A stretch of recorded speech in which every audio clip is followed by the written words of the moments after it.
La Edad Media fue un periodo marcado por la oscuridad, el miedo y la eterna obsesión por descubrir la verdad. Instituciones como la Inquisición encontraron un método eficaz que les ayudaría en su misión de identificar y erradicar la herejía y la apostasía. Esta institución desarrolló lo que denominaban herramientas para salvar las almas de los acusados. Creían que a través de estos métodos inhumanos el sujeto confesaría y se reconciliaría con la Iglesia. Por suerte, estas ideas y métodos han sido erradicados en la actualidad y solo sirven de inspiración en películas, donde la idea de salvar a una persona a través del sufrimiento se utiliza como elemento catalizador o de redención.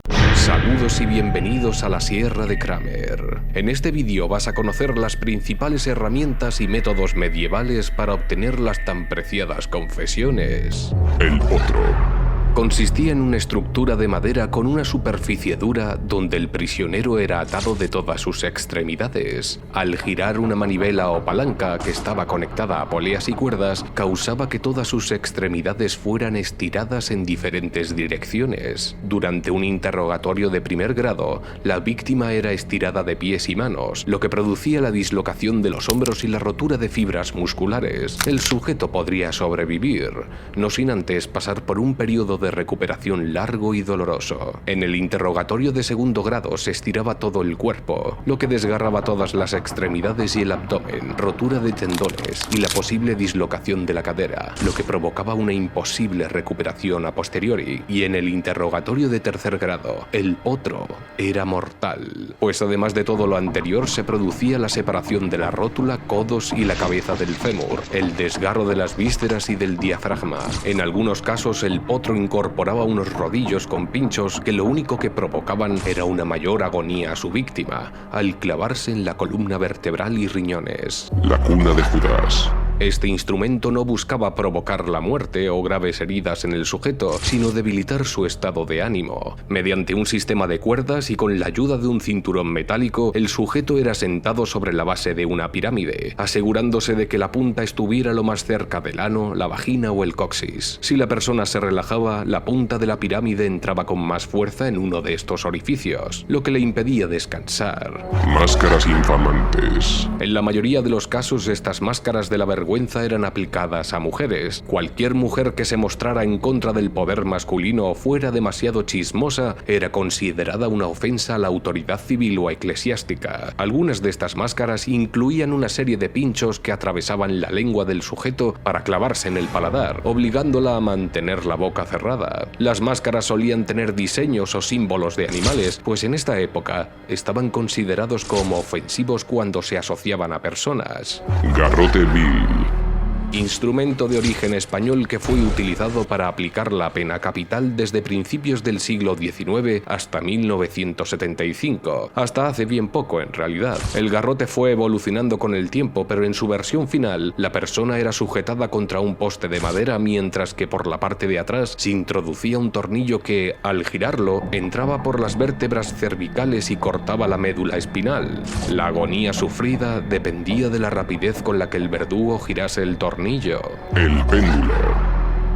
El péndulo fue uno de los procedimientos más usados por la Inquisición. El sujeto era levantado con sus manos atadas a la espalda. Su propio peso producía la dislocación del húmero, la clavícula y la escápula del hombro. De hecho, en ocasiones se ataban pesos en los pies para aumentar su tormento. Esta trampa funcionaba de la siguiente manera. Se izaba el sujeto lentamente para después dejarlo caer de golpe, lo que provocaba mayores dislocaciones. La pena oral. Este instrumento era usado tanto en la boca, el ano o la vagina del sujeto. Al girar la llave, el dispositivo se abría lentamente, provocando grandes desgarros. Sus víctimas eran principalmente predicadores heréticos, homosexuales y mujeres acusadas de relaciones con el demonio. La jaula de madera. Esta era una trampa de exhibición y humillación pública. Las jaulas se construían de manera que el sujeto apenas tuviera posibilidad de movimiento. A lo sumo podría sacar sus extremidades extremidades a través de los agujeros de la jaula.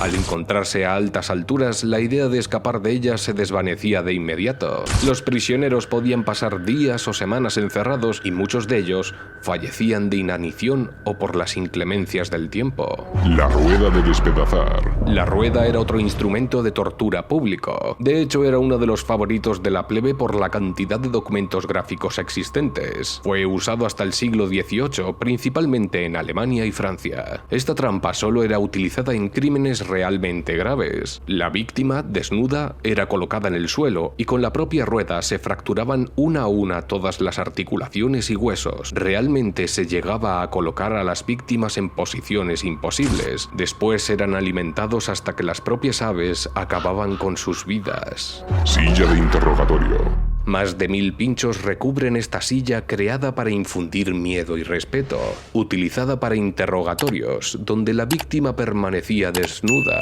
Su propio peso provocaba que todos los pinchos atravesaran su piel, pero además en ocasiones se golpeaba al sujeto o se le apretaban ciertas partes para que sintiera mayor dolor. Incluso en ocasiones se colocaba un pequeño brasero bajo la silla para que el hierro de los pinchos cogiera mayor temperatura. El aplastacabezas. El aplastacabezas era un dispositivo de tortura utilizado en la Edad Media y la Edad Moderna. Como su nombre sugiere, se diseñó para aplastar la cabeza del prisionero, infligiendo un dolor insoportable y causando un daño físico irreparable. La barbilla del sujeto se colocaba en la barra inferior y un casco metálico era empujado hacia abajo gracias a un tornillo. Esto generaba tal presión que poco a poco la mandíbula y los dientes se partían.